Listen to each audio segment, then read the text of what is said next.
An ode to joy. Inside Out is a delightful original animation, straight out of Disney's Pixar animation studios. The film follows the life of Riley, and, more specifically, the emotions inside her head. You see, in this world emotions are personified through different characters adopting that specific emotion. Joy is the main protagonist, and she's joined by sadness, anger, fear, and disgust, which make up the bulk of Riley's emotional makeup. Each emotion takes it in turns to control a terminal at headquarters, which in turn power Riley's memories. They're mostly happy, but the really important memories are stored in the central console, aptly called core memories. Each one came from a super important time in Riley's life, including when she first scored a goal in ice hockey. These core memories power a different aspect of Riley's personality, like Hockey Island, Goofball Island, and even Friendship Island. These islands of personality make Riley the unique soul that she is. Welcome to Riley's world. Fast forward to Riley being 11 and everything changes. Riley and her family pack up and move across to San Francisco from the Midwest.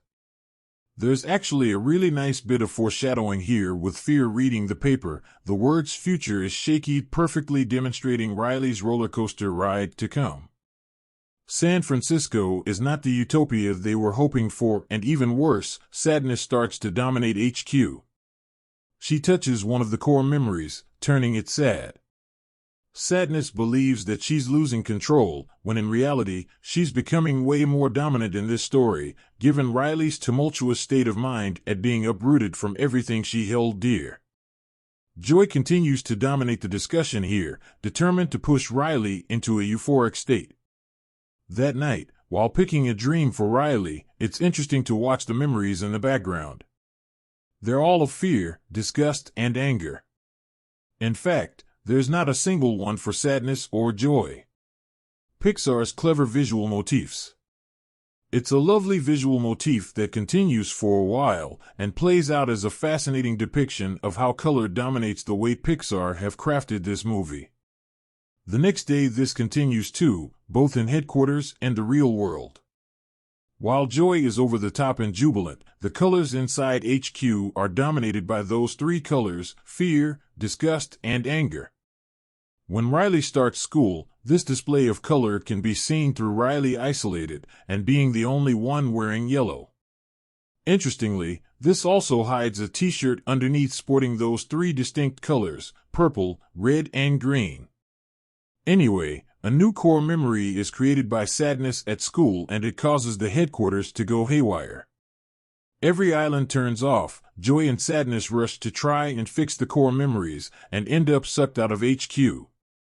The only ones left to take over are fear, disgust, and anger. They're now in charge. Sadness and joy's journey. Joy and sadness find themselves way down in long-term memory. With no personality islands or core memories, they need to make it back before it's too late. As for Riley, she's struggling to be herself, with her mom and dad coming to blows with her at the dinner table. Through some back and forth that sees Dad turn to DEFCON 2, Riley is forced into her room, but it's interesting to note the dominant personalities in the HQ for both Mom and Dad. For Mom, it's sadness, while for Dad, it's anger. This will play a big part in the final moments at the end of this movie. Goofball Island tumbles away without joy in HQ, causing sadness and joy to quicken their pace to get back to headquarters. They work their way through long-term memory, learning how memories are trashed and with some thrown up to HQ to wind up Riley. Hello, Bing Bong. On their way, joy and sadness run into Bing Bong. This is Riley's imaginary friend, and he brings joy and sadness along through a shortcut into Imagination Land. The goal is to get a train back to headquarters, but time is of the essence. Hockey Island looks close to crumbling apart as Riley messes up tryouts. When Bing Bong loses his rocket, thrown into the trash and knocked off the edge into the dump, our imaginary friend has an existential crisis. Sadness dominates his emotion here, and joy's attempts to be silly don't work. In fact, it's sadness who manages to get through to him.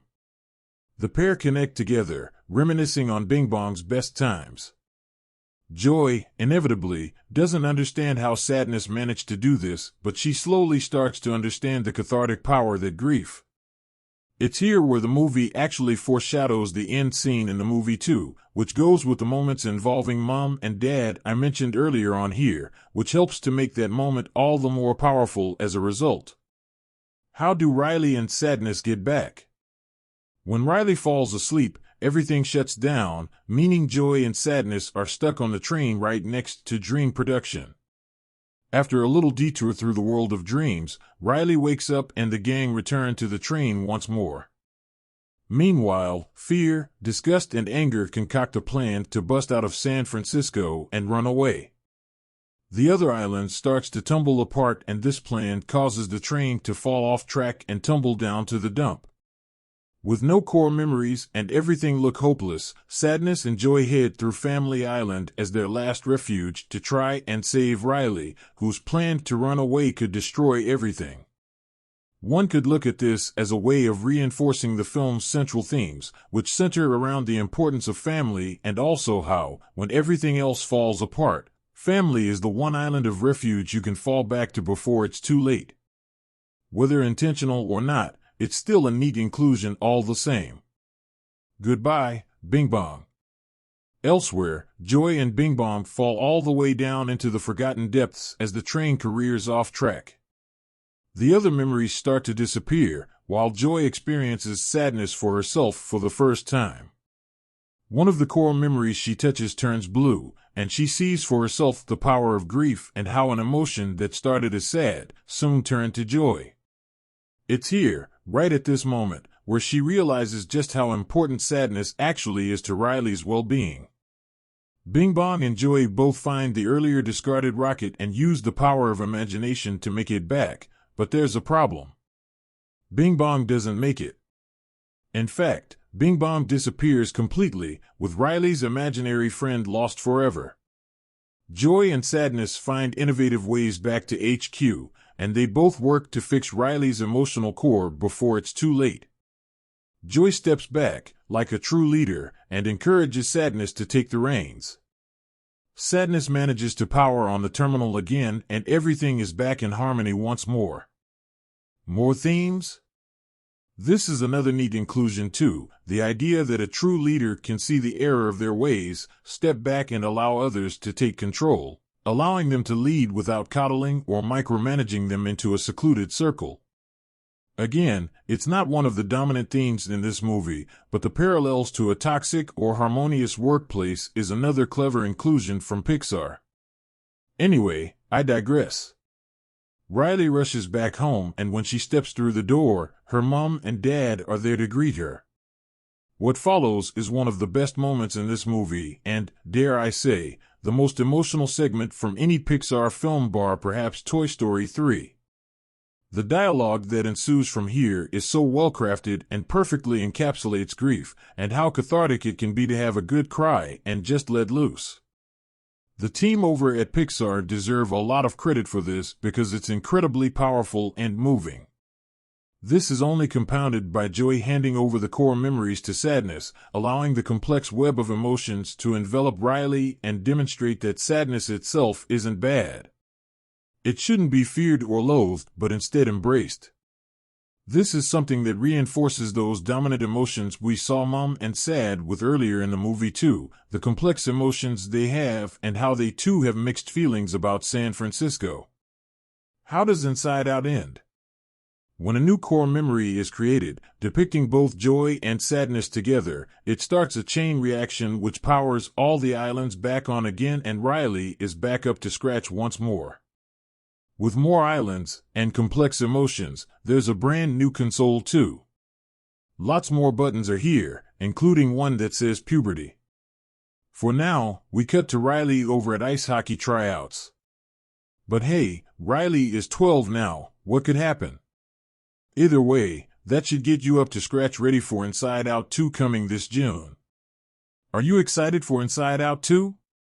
What's been your favorite moment of this movie? Let us know in the comments below.